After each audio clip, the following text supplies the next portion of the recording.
मैं बहुत साल पहला एक टाइम्स ऑफ इंडिया ਦੇ ਵਿੱਚ खबर छपी, सर पीएन की नौकरी निकली। पीएन की 10वीं ਉਹਦੀ ਕੁਆਲੀਫਿਕੇਸ਼ਨ ਸੀ मैक्सीमम, पर 10वीं वाला एक भी नहीं आया।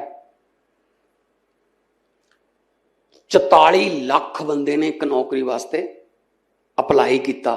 MSc BTech MBA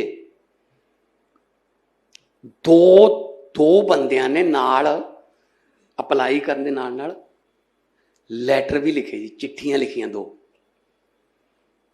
ਉਹ ਕਿਤੇ ਟਾਈਮਸ ਆਫ ਇੰਡੀਆ ਦੇ ਪੱਤਰਕਾਰ ਦੇ ਹੱਥ ਲੱਗ ਗਈਆਂ, ਉਹ ਛਪ ਗਈਆਂ। ਇੱਕ ਨੇ ਲਿਖਿਆ ਕਿ ਜੇ ਮੈਨੂੰ ਇਹ ਨੌਕਰੀ ਦੇ ਦੋਗੇ ਮੈਂ ਸਾਰੀ ਉਮਰ ਤੁਹਾਡਾ ਗੁਲਾਮ ਬਣ ਕੇ ਰਹੂੰਗਾ, ਮੈਂ MSc ਕੀਤੀ ਹੋਈ ਹੈ।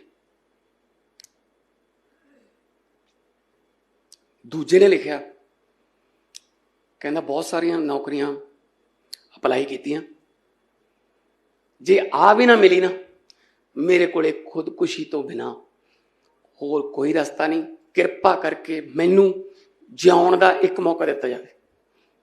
Could you believe that? Could you believe that ਕਿ ਚਪੜਾਸੀ ਲੱਗਣ ਵਾਸਤੇ ਵੀ ਜ਼ਿੰਦਗੀ ਦੀ ਭੀਖ ਮੰਗਣੀ ਪੈ ਰਹੀ ਹੈ। ਇਹ ਕਿਹੜੇ ਵਿਸ਼ਵ ਗੁਰੂ ਦੀਆਂ ਗੱਲਾਂ ਕਰਦੇ ਆਪਾਂ?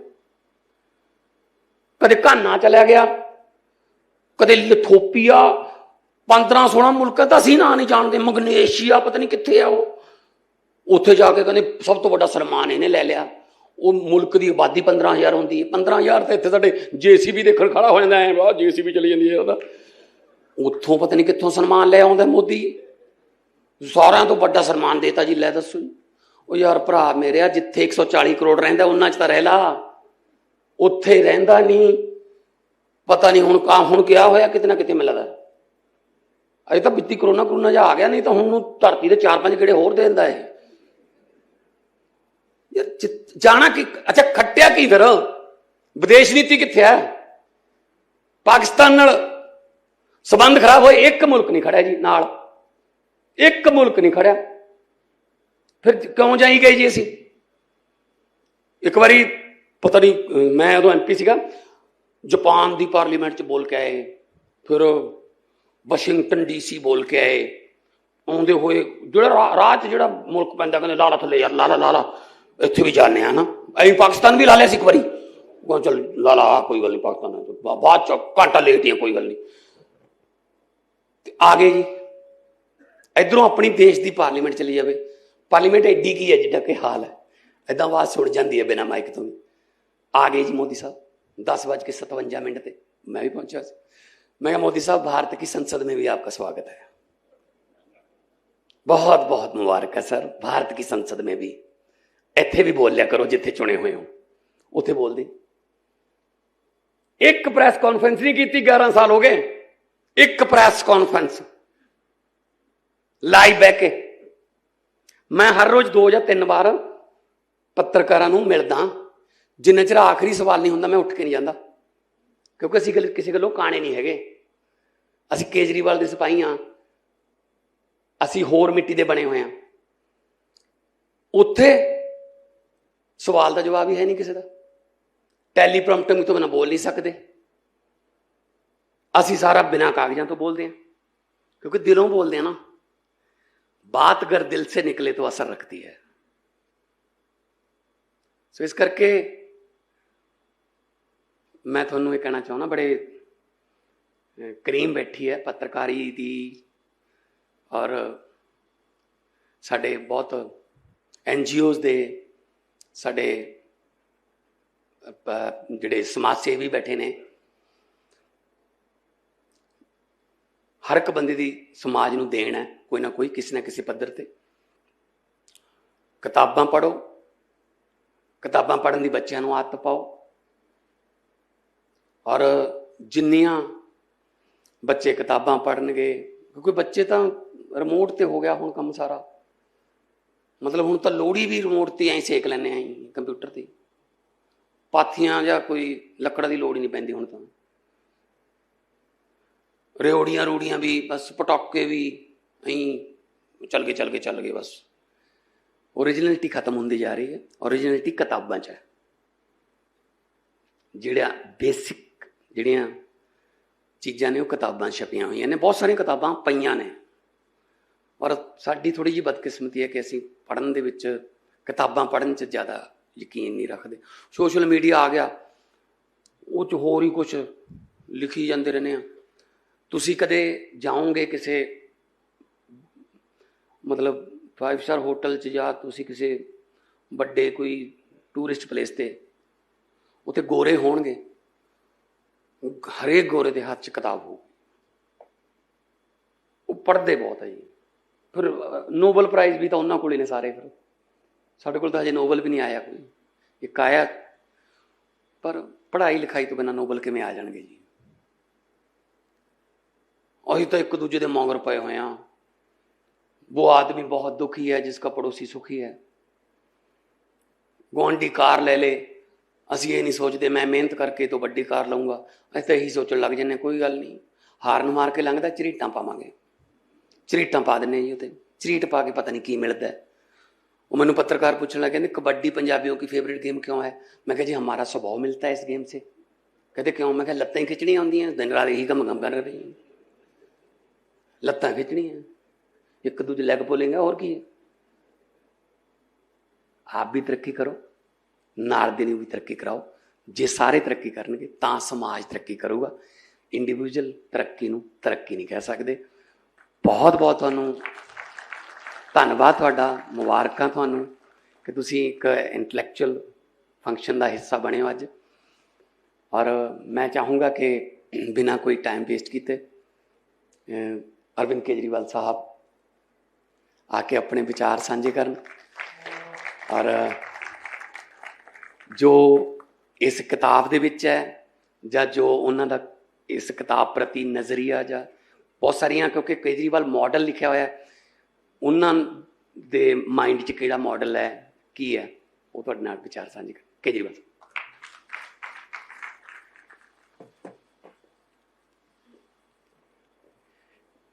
मंच पे मौजूद मेरे छोटे भाई और पंजाब के हरमन प्यारे मुख्यमंत्री भगवंत मान साहब, मनीष सिसोदिया जी, जैस्मिन शाह जी, यहाँ पे आए हुए सभी मंत्रीगण, सभी विधायक, सभी ऑफिसर्स, अलग अलग मीडिया हाउसेस से आए हुए सभी पत्रकार साथी, एडिटर्स और सभी भाइयों बहनों, माताओं, बुजुर्गों, आप सब लोगों का मेरा नमस्कार, सबको सत श्री अकाल। सबसे पहले मैं जैस्मिन शाह जी को बधाई देना चाहता हूँ। उन्होंने इस मुद्दे के ऊपर ये किताब लिखने का मन बनाया। इन्होंने काफ़ी मेहनत की, कई पिछले 2-3 साल से ये इस किताब पे लगे हुए थे। इसका इंग्लिश वर्जन पिछले साल आ गया था और अब ये पंजाबी वर्जन आया है। इसके लिए मैं इन्हें बहुत बहुत बधाई देता हूँ। दिल्ली में एक नई पार्टी बनी, आम आदमी पार्टी। अन्ना आंदोलन हुआ, बहुत बड़ा आंदोलन हुआ, वहाँ से ये नई पार्टी निकली। जब ये पार्टी बनी थी, अन्ना जी ने ऐलान किया था, मेरी फ़ोटो इस्तेमाल नहीं करोगे, मेरा नाम इस्तेमाल नहीं करोगे। हम चंद लोग थे, कहीं कोई उम्मीद नहीं थी। 26 नवंबर 2012 को जब पार्टी के रजिस्ट्रेशन के लिए अप्लाई किया, जंतर मंतर पे जब हम इकट्ठे हुए तो सारे मीडिया वालों ने एक सुर में बोला था, सारे इंटेलेक्चुअल्स ने, मीडिया वालों ने, इनकी सबकी जमानत जब्त होएगी। जीतना तो दूर की बात, एक भी सीट नहीं आएगी और सबकी जमानत जब्त होगी। ये सारे एक तरह से एक सुर में सबने ऐलान कर दिया था। 2012 में पार्टी बनी। 2013 के अंत में 8 दिसंबर 2013 को चुनाव के नतीजे आए। एक साल के बाद 28 सीट आई आम आदमी पार्टी की और एक साल बनने के एक साल के अंदर दिल्ली में आम आदमी पार्टी की सरकार बन गई। सरकार 49 दिन चली। उस 49 दिन की सरकार ने कुछ तो करिश्मा किया, जो भी करिश्मा किया उसके तुरंत बाद 2014 में प्रधानमंत्री मोदी जी ने पूरे देश के अंदर जो भारी बहुमत अर्जित किया था,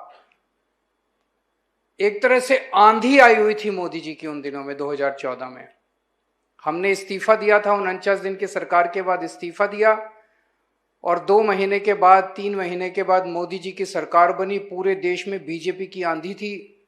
नवंबर में हरियाणा के, महाराष्ट्र के जो भी चुनाव हुए, सारे चुनाव मोदी जी जीतते गए।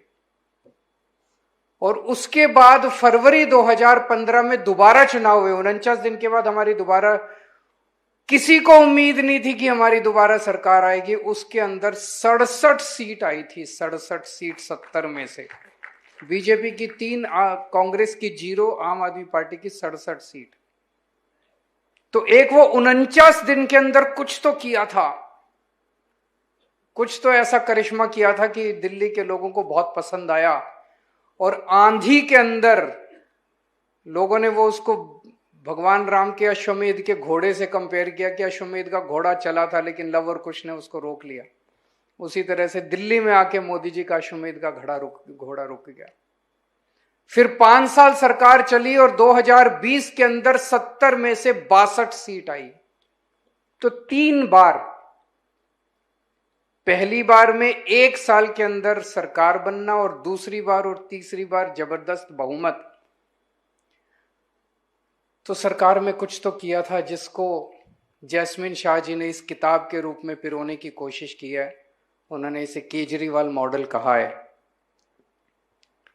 लेकिन यह समझना जरूरी है, हमने कोई जब सरकार शुरू की, जब 49 दिन की सरकार चलाई और फिर उसके बाद 2015 में जब दोबारा सरकार बनी, हमारे सामने कोई ऐसा कोई खाका नहीं था, कोई मॉडल नहीं था कि ये अब किताब है और एक किताब के हिसाब से ये थ्योरी है और इस थ्योरी के हिसाब से हमें चलना है। कुछ नहीं था।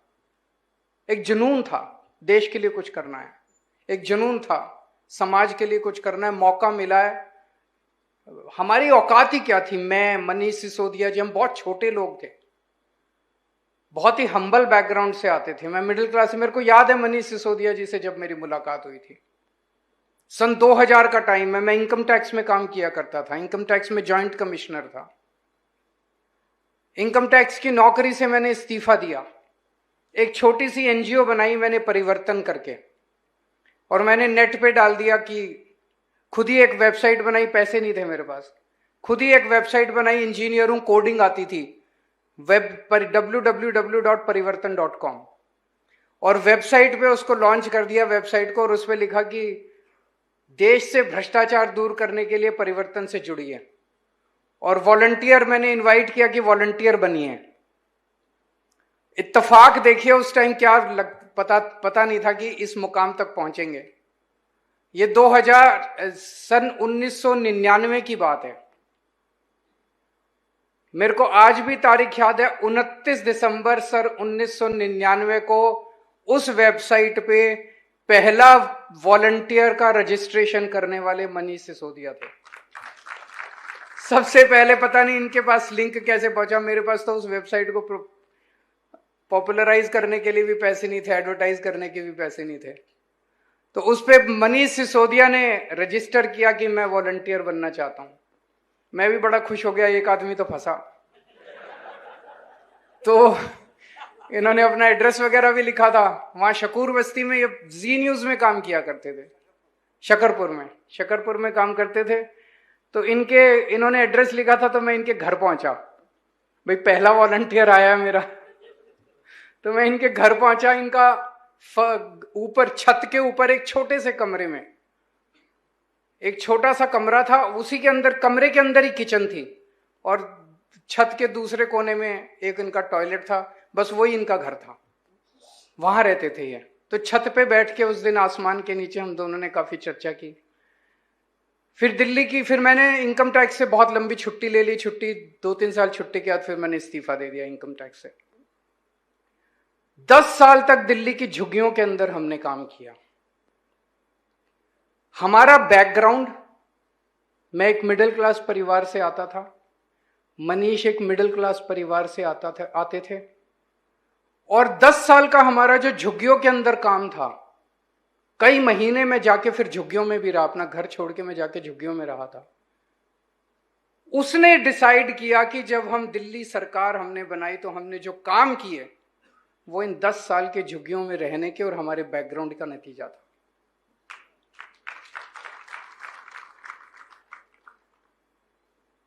झुग्गियों के अंदर हमने देखा कि किस तरह से सरकारी स्कूल का बुरा हाल है। झुग्गियों के अंदर जितने सरकारी स्कूल थे बेड़ा गर्क था उनका, कुछ नहीं था स्कूलों में, ना डेस्क थे, ना ब्लैक बोर्ड थे, बच्चे पढ़ते नहीं थे, बाउंड्री वॉल नहीं थी, बच्चे आते थे खेलते रहते थे, टीचर पढ़ाते नहीं थे, बहुत ही बुरा हाल था, कोई भविष्य नहीं था बच्चों का। माँ बाप बहुत गरीब थे, प्राइवेट में भेज नहीं सकते थे, थोड़े दिन बच्चों को स्कूल भेजते थे, फिर माँ बाप को लगता था स्कूल भेज के क्या करेंगे, खराब हो रहा है इसको काम में ही लगा लो, तो बच्चे को भी अपने साथ काम में लगा लेते थे, बच्चा अनपढ़ रह जाता था, फिर बच्चा भी बड़ा होके गरीब बनता था, गरीब का बच्चा गरीब बनता था, और प्राइवेट स्कूल में अमीर भेजते थे, अमीर का बच्चा अमीर बनता था। तो हमें यही लगता था यार, उन दिनों में 60-65 साल हो गए थे आजादी को, कि क्या चल क्या रहा है हमारे देश के अंदर, एक स्कूल ठीक नहीं कर सकती सरकार। 60-65 साल हो गए, स्कूल क्यों नहीं ठीक कर सकती। उतने दिनों में, उन दिनों में प्लानिंग कमीशन ने एक रिपोर्ट निकाली। उन्होंने कहा कि गवर्नमेंट जो है वो स्कूल नहीं चला पा रही, पूरे देश के अंदर सरकारी स्कूलों का बुरा हाल है, तो सरकार स्कूल नहीं चला पा रही, इसलिए पीपीपी मॉडल के ऊपर सारे सरकारी स्कूलों को अमीरों को दे देने चाहिए, कॉरपोरेट्स को दे देने चाहिए। और उसमें लिखा था कि ये सरकारी स्कूलों में जो जमीन है, जितने सरकारी स्कूलों में जमीन बहुत ज्यादा है, उन्होंने कहा ये जमीन भी उनको हैंड ओवर कर दी जाए ताकि उस जमीन को इस्तेमाल करके वो कॉरपोरेट स्कूल चला सके। तो स्कैंडल था बहुत बड़ा, लैंड स्कैंडल था कि सरकारी स्कूलों की जमीनें हड़प लो और सरकारी स्कूलों की जमीनें हड़प के इनकी ऐसी तैसी स्कूल के बच्चे जाएं भाड़ में, कोई उनका पढ़ाने का वो नहीं था, सोच नहीं थी।